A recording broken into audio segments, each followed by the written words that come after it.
Law professor Jane Kelsey says that in New Zealand, deregulation went so far and so fast, New Zealand became known as the Wild West of financial markets. The fire economy, that is finance, insurance and real estate, is now the principal source of wealth creation. And in the 80s, New Zealand took neoliberal orthodoxy with a vengeance, took to it with a vengeance. People were told that there would be pain before they would enjoy the gains of a dynamic new economy. It was an orthodoxy that celebrated the markets, profit and risk, and Kelsey maintains that the neoliberal model is not only resilient but flourishing here and overseas. Scouring the records of data, surveys and commercial information over the years, Kelsey has put together a forensic but readable account of just why this is the case and what it might mean for the future and the alternatives. Jane Kelsey is a professor of law at the University of Auckland, specialising in socio-legal studies, law and policy and international economic regulation, and will explore her new book, The Fire Economy. Jane, welcome to Sunday Morning. Very nice to be here. Good to have you, and how are you? Oh, busy. It's been a juggling of the launching of the fire economy and dealing with the last stages of the Trans-Pacific Partnership Agreement negotiations, but that's life. I think we have really, with the two of those developments, the kind of insights into the pressures that confront us in the next 10 or 20 years. This book is interesting. It's really hard to know where to start because it's such a diverse and such a wide topic. But let me start by the way that banks have changed, because I was reading your book and I was thinking, gosh, because you talk about this, you used to have a relationship and trust in your bank. And I recall my father would have his friendly bank manager. But that all changed, and it changed when there was a new financialisation in banking, wasn't there? So all of a sudden, banks would have this plethora of new financial products. Yeah, I think our generation, or mine, you're a bit younger than me, will remember not only the days when banks were a part of the social dynamic in our communities and they served a variety of functions, but so did the whole economy. I mean, we had an economy that focused on making things, that had real jobs producing real things that people bought and sold. And the notion that you would get rich quick by borrowing money to make money out of money, whether it was through housing, which we actually viewed as being places you lived rather than bought and sold to get on the property ladder, or shares, or played around with the currency. I mean, that the fire economy is really the kind of phenomenon we've seen since the late 1970s, where that old model of an economy embedded in a social reality and that had a balance between making money and the dynamics within which that took place has given way to this highly speculative, risk-tolerant approach that treats individuals as just consumers who rise or sink according to this fictional market. So that's that word financialisation. It refers to an underlying shift in the centre of gravity in economies from, as you say, a manufacturing or making things to the financialisation of society. Yeah, no, I think if you talk to people today about, how you're going to make money, they look immediately to how they can speculate, say, in the property market. But it carries with it huge problems, because we now have in New Zealand a level of external debt, private debt, not government debt. We have this kind of obsession with the need to government to pay down its debt, but our private debt, especially owed by the banks and especially offshore, is absolutely massive. And alongside that, the debt of our households. People now have a level of debt at least twice what it was in the 1990s. Our rural sector, massive levels of debt. These become unsustainable once the income to the families or to the state to service them dissipates, and we're seeing that with the farmers now. But also, if there's an external crisis, that means that we're not able to sustain it. And so when in your opening you said that this has proved remarkably resilient, well, that's half of the story. But I also say it's incredibly fragile. And the crises that we see rolling out, especially since the global financial crisis and most recently with Greece, is a reminder of just how fragile it is. The other interesting thing about financialisation, though, Jane, and I think you mention it in your book, is that it cannot afford to fail. Yeah, I think in a way that's the biggest trick that's been played on New Zealanders in the last couple of decades. We had under Labour, for example, the golden period of the New Zealand economy, but it was built on borrowed money. It was built on money being churned into households where levels of debt skyrocketed to maintain consumption. Likewise, what we've had more recently, not just in the property markets, but with this notion that somehow we are a rock star economy. It's a rock star economy that is addicted to debt. And it's not a sustainable model for the future. Yet no one can actually afford to let it go bust. I mean, the banks can't afford to let it go bust. The government can't afford to let it go bust because we've got an incredibly shallow economy built on farm, fire, reconstruction of Christchurch and immigration. And households can't afford to let it go bust, whether they're the ones that are making money out of the real estate market or whether they're the ones who are borrowing just to pay the rent or the electricity bills or pay back the last lot of loans from the loan sharks. And we'll come back to a couple of those points very, very soon. But I'm going to read out a couple of paragraphs because it sets a kind of tone, a backdrop to what, to me, the book is about. And it says it nicely. The mid-90s was a time of turmoil for many New Zealanders. People were told they had to be paying before they could enjoy the gains. Corporatisation of state entities like the Forest Service, Electricity Department, Post Office brought massive layoffs, especially in the provinces. Unemployment rose rapidly. Subsidies to farmers were withdrawn overnight. A rural support trust estimated that 52 struggling farmers had committed suicide in a single year.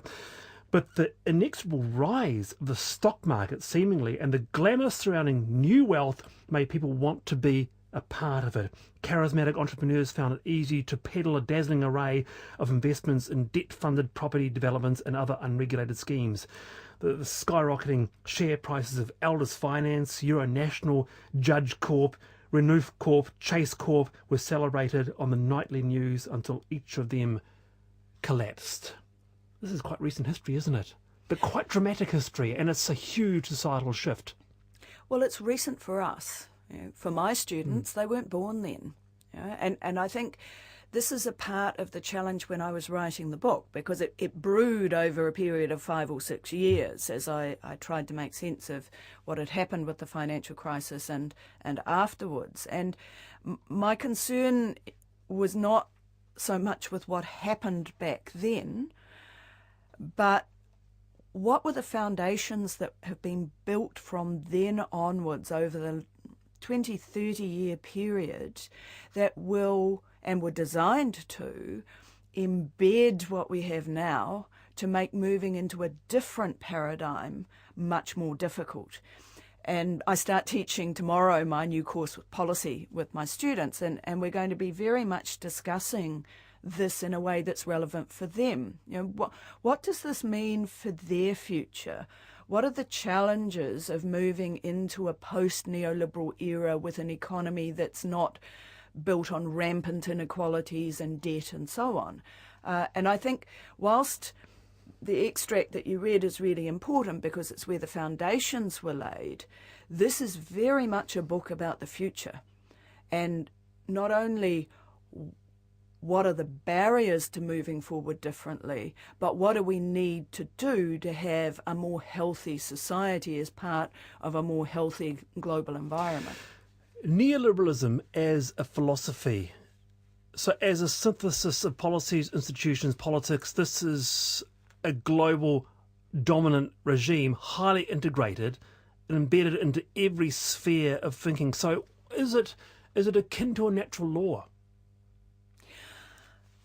I prefer to think of it as the mechanisms through which the transformation from the kind of industrial economy in affluent countries to the FIRE economy took place, the way it was consolidated, the way it was made resilient when crises occurred. And so the focus in my book is very much around the infrastructure for the fire economy. And in New Zealand, we have a very particular model of that, which once was seen as world leading and now is viewed very much askance by many of the international commentators. Our Reserve Bank Act, which focuses exclusively on inflation.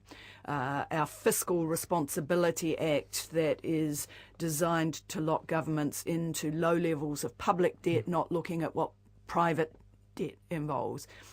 A risk-tolerant approach to regulation, where you invite those who are being regulated to design the regulation and then implement the regulation and enforce or not enforce it, as we saw with the finance sector. Or, and the one that was most surprising to me when I worked through it in the book, how we actually organise the state. Because, and as a lawyer, this means a lot to me in making sense of things.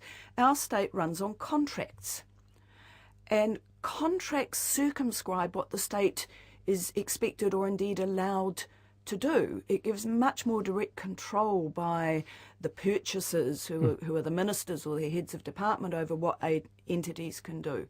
But most importantly, if you have a contract that can be delivered by anyone, you don't actually need the state sector to be delivering it. So it becomes a mechanism not just for privatising services and so on, and we've seen that most recently in the suggestions around the social sector, but even about policy advice itself. And so one of the things I highlight is the role of private consultants and private players in actually advising governments on how the state should run and monitoring that. And that goes back to the point of, if we're going to do things differently, we don't just need to change how we do the labour markets or the tax policies or so on. We need to look at the infrastructure that supports the fire economy and work out what do we do differently with the Reserve Bank and public finance and regulatory regimes and so on. I'm just trying to think, though, Jane, in terms of how we can do differently. Is there another model? And that's why I come back to the idea of neoliberalism. What is it about it? And I said at the top, it's resilient. And in a way, it is resilient. But I want to know, how resilient is it? And you suggest that it's become so pervasive and so embedded that we don't even know that we're in it, that we are within a neoliberal paradigm. And that is actually, it's designed that way. Is that right? Yeah, over the last 30 years, what was extraordinary to us in the 1980s has become normalised. And that was quite deliberate. One of the books that I rely on in understanding this was written by Murray Horn, the former Secretary to the Treasury, where he talked about institutional design that was necessary to deal with the commitment problem of future governments should they want to deviate, or slippage, or what some at the Round Table called despotic democracies should elected governments decide they want to do something different. But at the same time, we don't really understand this in New Zealand, many of those key pillars, especially the extreme versions in New Zealand, are now being questioned offshore. And it might surprise people when they read the book, but one of the key sources I use is a series of papers out of the IMF research unit, where you have a whole lot of IMF research advisors who are engaged in heretical discussions, who are saying we need to rediscover economic history, we need to understand financial stability, involved financial repression of financial markets, that inflation-targeted monetary policy is a major problem, that it's private debt, not public debt, that's the problem, that the regulatory regimes of financial markets that brought us the whiz-bang toxic products in the financial crisis can't continue. And so you've got these extraordinary debates happening offshore, not just with them, but there's a recent book by Martin Wolf, one of the doyens of the neoliberal era in the Financial Times, and he's published a book that is questioning the fundamentals of this orthodoxy and suggesting that if we don't change, and make some significant changes, we'll have to make radical changes. And now we don't hear those debates here, but they're very much what is happening offshore. I'm speaking with Professor Jane Kelsey on a new book, The Fire Economy. But Jane, this is New Zealand. We're okay, aren't we? We're okay. We're not Ireland, or we're not Greece. Our banks won't fail. They're pretty solid, Australian owned. Yes, Mr. Key. What I'm just... Yeah. Well, let's talk about the banks first. Let's talk about the banks. Are we at risk with our banks? You say we are, because it could have been another way. Even if you read the Reserve Bank's half-yearly financial stability reports, you see they think that there are problems. And then, of course, they quickly say, but our policies are going to deal with them. Others offshore are not so certain. And again, one of the really interesting IMF analyses identifies not only the triggers for financial crises since the 1970s, but the additional triggers since the GFC. And we tick almost all of those boxes. Do we? And it's quite frightening. I mean, it's not only the levels of debt in a general sense and the poor regulation of the financial markets, but the huge levels of household debt that are built on what they call illiquid assets like farms or housing. But in relation to the banks, we also have this Pollyanna view that somehow because the banks are owned by the Australians, we're actually okay. And it happens to be that the Australian banks and ours weren't particularly affected by the kind of crisis there was in the GFC. But we've had many others, and some might remember the problems we had with the BNZ some years back. But much more recently, in Australia, there have been 2 inquiries into their banks there in the last year, including into ASIC, the regulator there, and into what is called euphemistically mis-selling by the Commonwealth Bank of Australia, with suggestions that the banking system there is actually problematic. In addition to that, we have a reality here that even if the Australian banks were as sound as people suggest, there is nothing to stop them selling us to someone else who is not so sound. I mean, we don't have the protections against foreign purchasing of our banking system that, say, Australia does. They could have been owned by Citicorp. They could have been owned by the Bank of Scotland in another... Indeed. We were fortunate in that sense. And I think it's a real worry that even though people don't like the banks, they think the banks rot us. They think that the banks take massive profits out of the country. We don't go deeper into the financial system to ask how their behaviour in peddling money and competing to sell money into what for them are the most profitable markets, such as the property markets, are creating real instability here. So you say the fact that we are ticking the boxes in New Zealand for some sort of collapse, and you talk about you ask in the book, so what are examples around the world that we can learn from?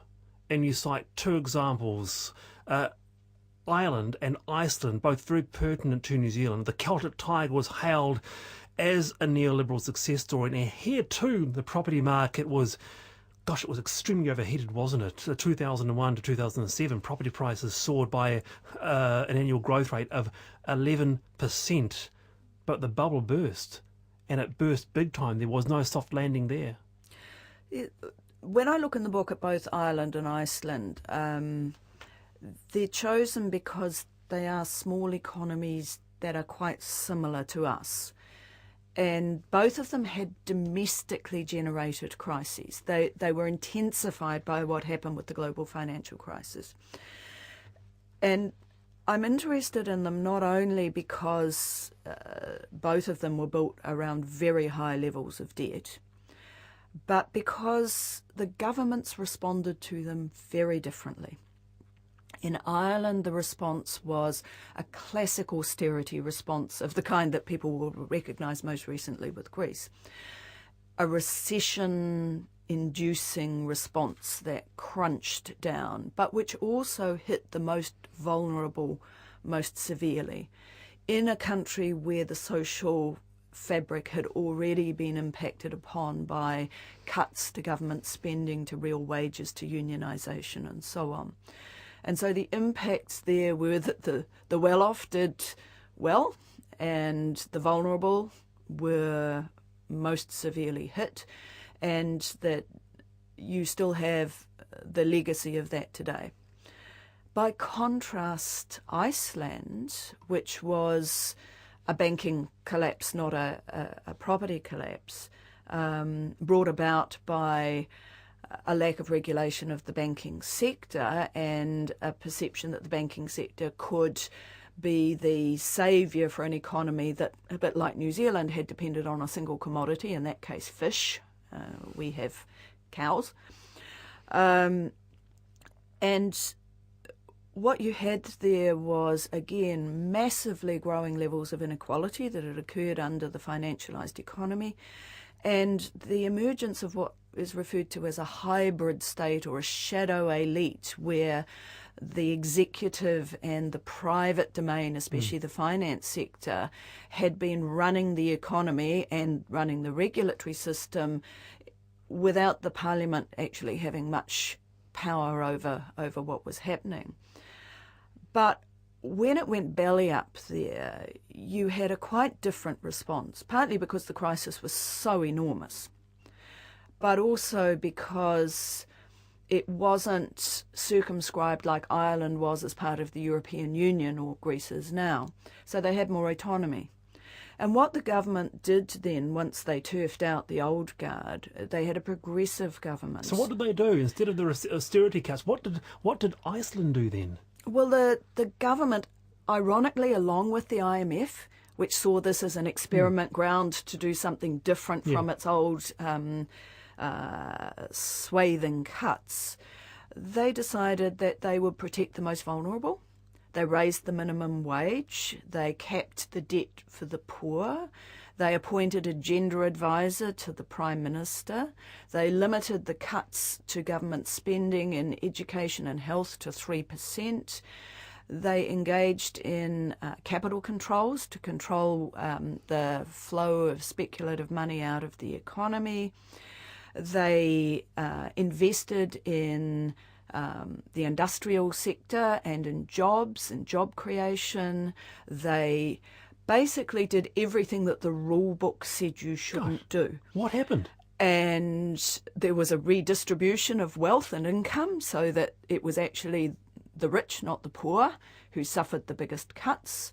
They ended up with a relatively limited impact in terms of recession, unemployment, and so on. But the irony was that even though the impacts were much less severe than in other places, at the next election, the old guard got re-elected. And I spent quite a lot of time in Iceland talking with people about what happened. And they said, you know, you had this really significant political resistance early on. You know, people got out and surrounded the parliament and forced the old guard out, and the progressives came in. But we then just blamed a rich few greedy bankers, threw a couple of them in jail, restructured our banks, and then thought we could go back to business as usual. The vulture funds now own the debt that was sold, and we are at risk again. We never debated neoliberalism. We never debated what kind of economy we needed. And that, for me, is the lesson for here. You know, we have Ireland and Iceland who took different pathways, and I think we need to learn, can we be like Iceland or would we be like Ireland in a collapse? But we have to go deeper, and we actually have to look at what the systemic structures of the last 3 decades are and how we change it. And that's really what the book is about, isn't it? And it's the solutions here. I'm speaking with Professor Jane Kelsey on her new book, The Fire Economy. And one of those, I guess, those package of solutions I found quite interesting is what you call the contest of ideas. And just a sort of a short sort of piece here. The book has deliberately drawn on sources who are speaking truth to their own power. Their calls for more pluralist and heterodox thinking and a more humanized form of capitalism are incompatible with the current mode of financializations. And you cite Thomas Piketty, who argues that conversely, social scientists should not leave the study of economic facts to economists and must not flee in horror the minute a number rears its head, or content themselves with saying that every statistic is a social construct, which of course is true but insufficient. So that's really what I found quite interesting, sort of start conversing about this particular issue. One of the lessons, I think, from the 1980s, from the whole of the Rogernomics era, certainly that I drew pretty quickly, was that those of us who are comfortable, as lawyers working with law and policy and regulation and how the state operates and so on, can't understand the dynamics of neoliberalism or Rogernomics unless you understand what's happening in the economy as well. And conversely, economists actually need to get out of their models and remember economic history, which we don't teach in most of our universities anymore, and understand the dynamics between economic policies and broader structures of the state and how labour markets operate and how issues like climate change are going to impact, or even, in terms of my other preoccupation, how international agreements that purport to be about trade or investment are actually regulatory frameworks that are aligned to a particular economic model. And that approach means that we can't just take grand narratives like, oh, we need a post-neoliberal era, or we need a new form of Keynesianism. Equally, we can't take a siloed approach of saying we need to deal with child poverty, or we need a capital gains tax, or we need to do something about climate change. We actually need to understand the interconnections between them. And that can be quite daunting. And part of what I've tried to do in the book is to identify thematics that underpin the regime of neoliberalism, so that we can then pick apart the kind of tasks that each of us has the skills to work on. Because if we do have a crisis, and I'd like to think that we could make some changes without that happening, but either in a preemptive or a responsive way, we need to have thought through what we need to do differently and how we would do that, so we don't end up with the knee-jerk response of the kind of austerity mechanisms that are so common. Is it a hopeful book? It's an extraordinarily positive and hopeful book, and that's, it worries me that a lot of what we've been talking about is kind of quite dismal. But we have to be hopeful because the alternatives are actually quite devastating, and I think that's one of the features of the Greek saga now as it's playing out. If we look at the way that the market model that was adopted in Europe plays out in reality, it is a social phenomenon and it's a political phenomenon. And when people suffer, they expect the state to step back in. The state has a social function and a political function. And rediscovering those is crucial. And the sooner we rediscover those, the better, because we are still in a model in New Zealand that pretends that you can operate markets in a way that's devoid from social content and from political responsibilities, and leave individuals, whether it's in the finance company collapses or in Pike River or the forestry deaths or leaky buildings, to take responsibility for themselves. There's a point at which that can't continue. Professor Jane Kelsey, her new book, The Fire Economy. It's great to have you on Sunday morning, Jane.